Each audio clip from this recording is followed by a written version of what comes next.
또용주TV의 또용주입니다. 마요르카가 결국 감독 교체를 단행을 했습니다. 지난 23일 루이스 가르시아 감독을 경질을 하고 24일 하베르 아기레 감독을 임명을 했습니다.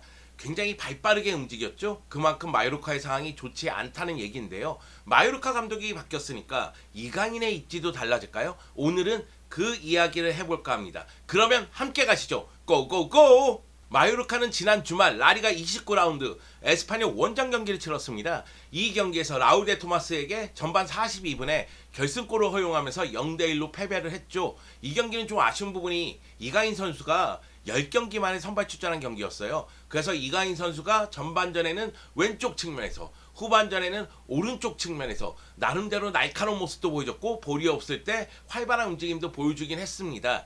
하지만은 후반 15분에 쿠보하고 교체됐죠. 이강인 선수 입장에서는 아쉬움이 있겠지만은 이강인 선수는 역시 수비 쪽에서의 기여도가 떨어진다는 점, 그리고 전체적인 경기에 미치는 영향력이 크지 않다는 점이 좀 아쉬움이 있었습니다. 물론 이강인 선수를 바라봤을 때는 이강인 선수가 볼이 있을 때 날카로운 모습, 그리고 볼이 없을 때 향상되는 움직임, 이런 부분에서는 또 의미를 찾을 수 있는 경기이기도 했습니다. 결국 이 경기에서 마요르카가 0대1로 패배했기 때문에 마요르카는 최근 6연패를 당했습니다.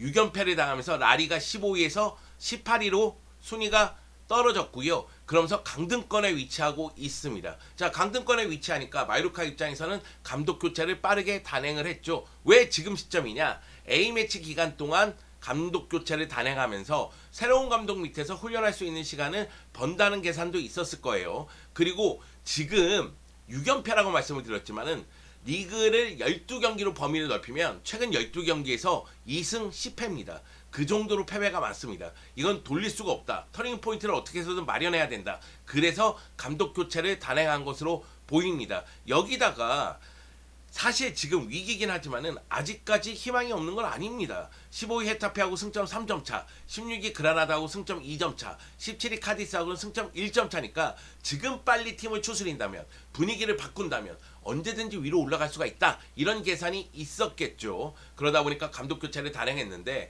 감독 교체로서 이 문제를 해결할 수 있느냐? 최근 6연패를 당한 경기들을 살펴볼까요? 그러면은 25라운드 베티스전부터 29라운드 에스파뇰전까지 정말로 참혹합니다. 6경기에서 모두 패배하는 동안 4골밖에 넣지를 못했고요. 그리고 13골을 실점을 했어요. 실점이야 그렇다 치더라도 4골밖에 넣지 못한 점은 좀 아쉽죠. 루이스 가르시아 감독이 겨울 이적 시장을 통해서 장신 스트라이커 무리키를 영입한 다음에 무리키를 이용한 공중볼 다툼, 그러면서 측면 쪽에서 크로스를 올리고 무리키가 떨궈주거나 헤더로서 골을 넣는 그 패턴으로 공격 패턴을 바꿨는데, 과연 이것이 효과를 보고 있는 것인가? 결과는 그렇지 않다고 얘기합니다. 물론 날카로운 모습도 많이 나오면서 내용적인 측면에서는 오히려 이게 더 경제적이라는 평가도 있긴 합니다만 결과는 그렇지 않다는 거죠. 왜? 6경기에서 4골인데 무리킬은 1골에 그쳤으니까요. 그런 측면에서 봤을 때는 좀 아쉬움이 있었던 지난 6경기가 아닌가.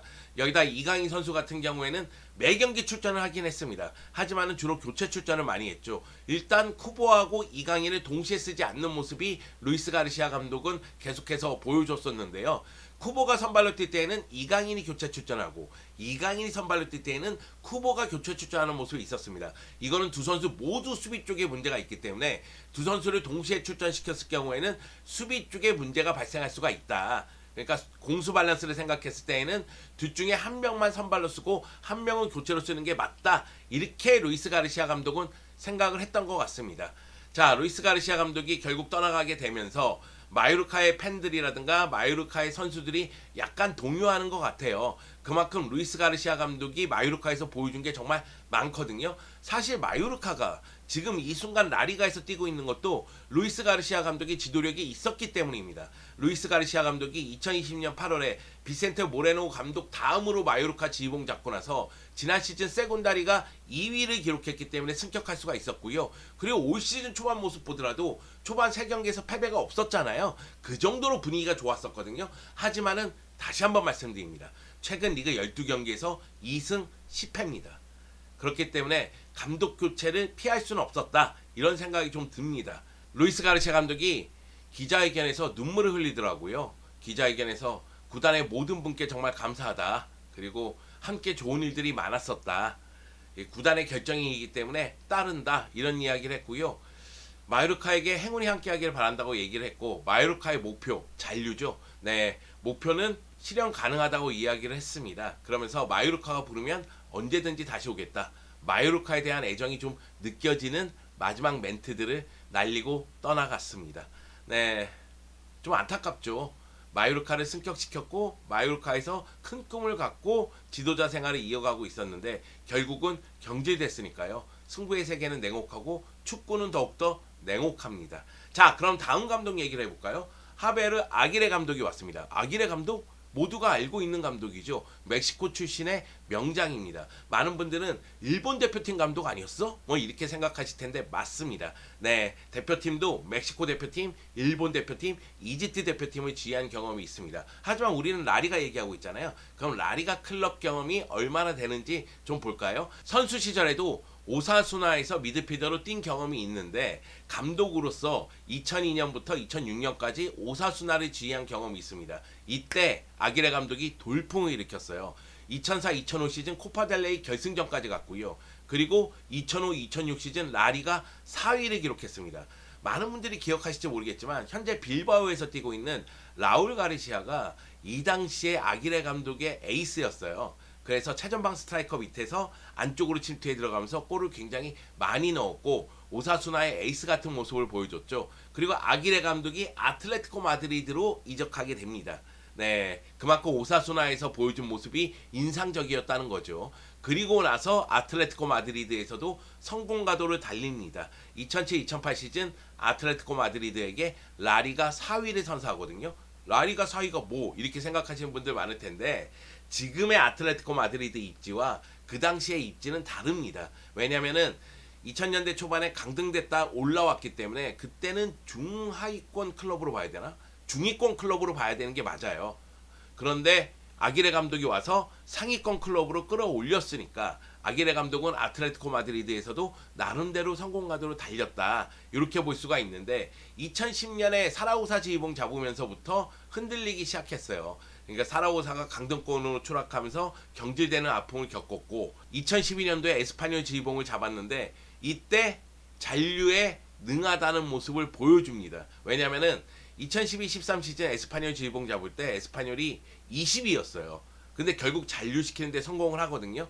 그러면서 다시 한번 아기레 감독은 명성을 얻기 시작하는 거죠. 그렇기 때문에 일본 대표팀 감독까지 맡았던 거 아니겠어요? 다만 이런 명성에 좀 흠이 생긴 게 2019-20 시즌이에요.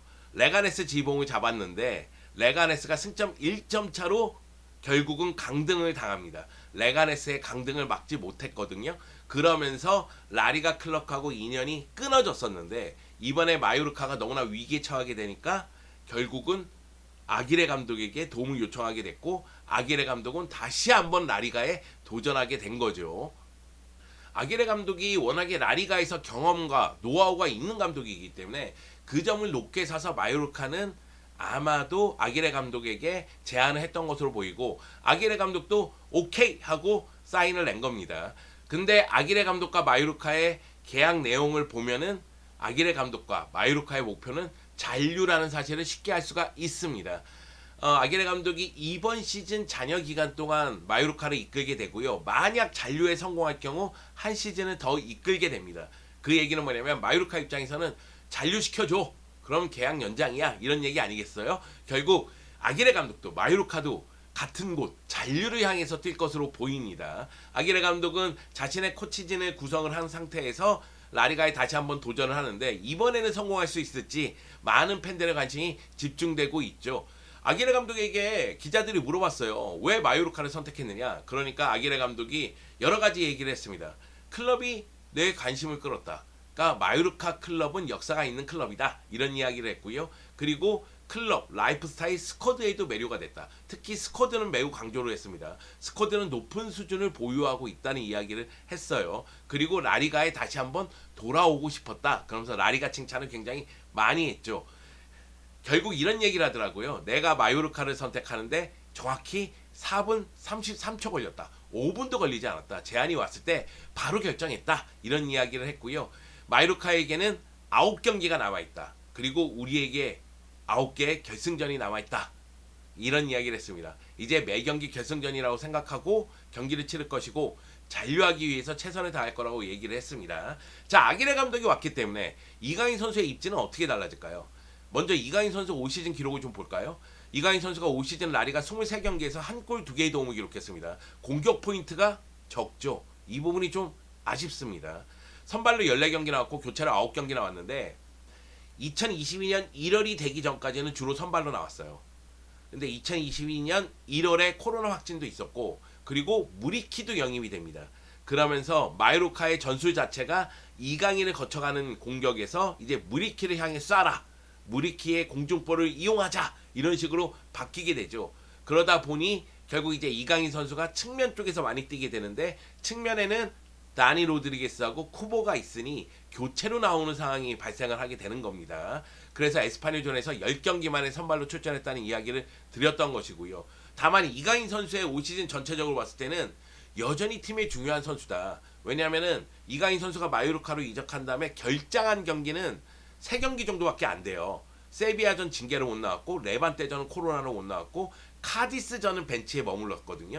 요 3경기를 제외하면 거의 매 경기 뛰었다고 보면 됩니다. 그 정도로 이강인 선수는 기회를 잡을 만큼 잡았는데 아쉽게도 공격 포인트가 적다. 이 얘기를 드리고 싶고 그리고 감독의 스타일의 문제이긴 하지만은 최전방에는 앙헬과 무리키를 배치를 했었고 측면에는 다니 로드게스와 쿠보를 배치를 했었고 그러다 보니까 이강인 선수가 교체 출전을 계속할 수밖에 없는 상황이었다. 근데 이제 감독이 바뀌었거든요.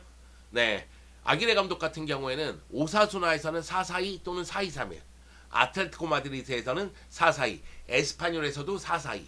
그래서 폭백을 주로 쓰는 감독처럼 느껴지긴 하지만 레가네스에서는 백5를 가동했어요. 그래서 5-4-1, 5-3-2 이런 전술을 썼습니다. 선수비 후역습이라는 거죠. 그거는 팀의 사정에 따라서 백3든 백4든 가동할 수 있다. 이렇게 보면 되겠고 또 한 가지 아기레 감독은 수비를 굉장히 중시하는 감독입니다.